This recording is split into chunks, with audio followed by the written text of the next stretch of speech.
بسم اللہ الرحمن الرحیم۔ السلام علیکم، میں ہوں انصر رائج اور آپ دیکھ رہے ہیں یوٹیوب چینل کھری بات۔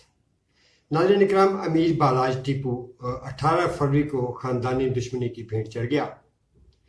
جو لوگ اس کو جانتے تھے، ملتے تھے اور اس کے عمل کو دیکھتے تھے، وہ بلا مبالغہ یہ کہتے ہیں کہ 32 سالہ نوجوان امیر بالاج ٹیپو ایک امن پسند اور بااخلاق انسان ہونے کے ساتھ ساتھ انتہائی غریب پرور انسان تھا، مگر وراثت میں ملی اس دشمنی سے نبھا کرنا اس کی مجبوری تھی۔ مگر اس کے باوجود امیر بالاج ٹیپو پنجرے میں بند پرندے کی طرح نہیں بلکہ آزاد پنچھی کی طرح زندگی گزارنا چاہتا تھا۔ تو ناظرین اکرام، آج میں اس حوالے سے ایک تفصیلات آپ کے ساتھ شیئر کروں گا اور کوشش کروں گا کہ وہ حقائق آپ کے سامنے لاؤں جو ابھی تک سوشل میڈیا یا الیکٹرانک میڈیا پر سامنے نہیں آئے۔ تو ان تفصیلات کو شیئر کرنے سے قبل میری آپ سے گزارش ہے کہ اگر آپ نے ابھی تک ہمارے چینل کو سبسکرائب نہیں کیا تو برائے مہربانی سب سے پہلے سبسکرائب کا بٹن پریس کر دیجئے، کیونکہ ہمیں آپ کی سپورٹ کی بہت شدید ضرورت ہے، اور آپ کی جو سپورٹ ہوتی ہے وہ ہمارے حوصلوں کو مزید جلا بخشتی ہے۔ تو ناظرین اکرام، امیر بالاج کے بڑوں کی دشمنی کیسے شروع ہوئی وہ آپ کی سماعتوں تک تو ضرور پہنچ چکی ہوگی۔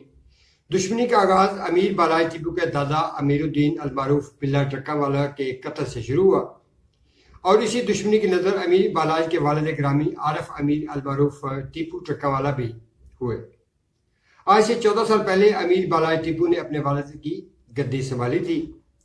بیرون شاہ عالم گیٹ گلی پتھر والی میں امیر بالاج کا ڈیرا ہے، جس کو وائٹ ہاؤس میں بھی کہا جاتا ہے۔ اس ڈیرے میں کم و بیش 4000 ملازمین کام کرتے ہیں۔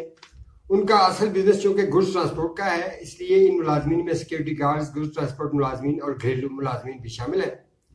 بہرحال ناظرین اکرام، سائڈ وال میں آپ امیر بالاج ٹیپو گھر کے مناظر تو دیکھ رہے ہوں گے، کتنا بڑا گھر ہے۔ اور جب یہ شوٹ کیا جا رہا تھا تو اس وقت بھی سینکڑوں افراد اس گھر میں افسوس کے لیے موجود تھے، جبکہ اس گھر کی چھتوں پر سیکیورٹی گارڈز بھی آپ کو نظر آ رہے ہوں گے۔ ناظرین اکرام، امیر بالاج ٹیپو 18 فروری کی رات چوہوں کے قریب ایک نجی ہاؤسنگ سوسائٹی میں اپنے ایک دوست عثمان کے بھائی کی دعوت ولیمہ میں گئے تھے۔ ان کے بھائی امیر مصعب اور سیکیورٹی گارڈ بھی ان کے ہمراہ تھے۔ امیر بالاج ٹیپو چونکہ ایک نامور شخصیت تھے، اس لیے دعوت ولیمہ میں ان کے ساتھ سیلفیاں لینے والے بھی درجنوں افراد موجود تھے۔ ناظرین اکرام، قاتل جس کی شناخت مظفر حسین کے نام سے کی گئی، وہ کیمرہ مین کے روپ میں 2 سے 3 بار امیر بالاج ٹیپو کے قریب آیا، مگر سیکیورٹی گارڈ نے اسے دور کر دیا۔ جب امیر بالاج شادی کی دعوت سے جانے لگے تو قاتل مظفر حسین باہر جانے والے راستے پر کھڑا ہو گیا، اور امیر بالاج کے قریب آتے ہی مظفر حسین اس کے دیگر 3 ساتھیوں نے اچانک فائرنگ کر دی، جس کے بعد شادی کی تقریب میں افراتفری پھیل گئی، اور عینی شاہدین کے مطابق قاتل مظفر حسین اپنے ہی ساتھیوں کی فائرنگ سے موقع پر جاں بحق ہو گیا۔ ادھر امیر بالاج کی فوری طور پر جناح ہسپتال لایا گیا، جہاں دوران طبی امداد وہ اپنے خالق حقیقی سے جا ملے۔ اب تازہ ترین صورتحال یہ ہے ناظرین کہ تھانہ چونک پولیس نے امیر بالاج کے بھائی امیر مصعب کی مدعیت میں مقدمہ درج کر لیا ہے۔ ایف آئی آر کا عکس آپ سائڈ وال پر دیکھ رہے ہوں گے۔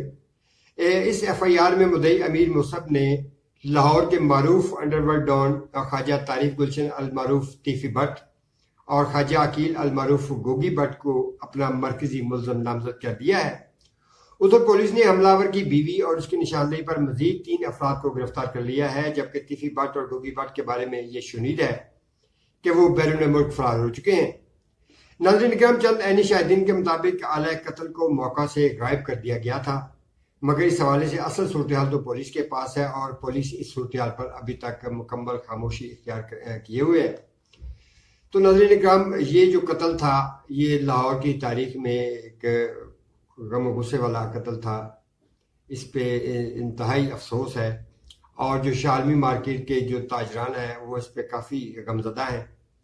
اور امیر بالاج کے حوالے سے یہ چند دوستوں نے بتایا ہے کہ انتہائی غریب پرور انسان تھا، اور جو اس کے باپ دادا نے جن غریب لوگوں کے وظیفے لگا رکھے تھے، اس نے گدی پر بیٹھتے ہی ان وظیفوں میں 100% اضافہ کر دیا تھا، اور آخری وقت تک وہ اپنے دوستوں اور جو غریب دوست اس کے عزیز و اقارب تھے ان کا بہت خیال رکھتا تھا، اور اس کی ہمیشہ یہ خواہش رہتی تھی کہ جو امن پسند زندگی گزاری جائے، اور امن پسند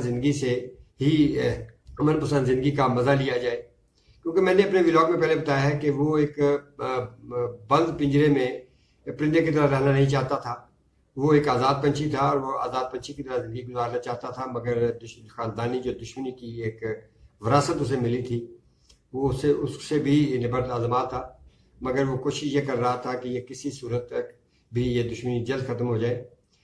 امیر بالاج ٹیپو جو پاکستان تحریک انصاف میں شامل تھا، انتخابات سے قبل اس نے پاکستان مسلم لیگ نون کو جوائن کیا تھا، اور شاید یہ بھی ایک وجہ ہو، لیکن میرا نہیں خیال کہ یہ وجہ ہو، اور ہو بھی سکتا ہے یہ پولیس کو زیادہ بہتر پتہ ہے.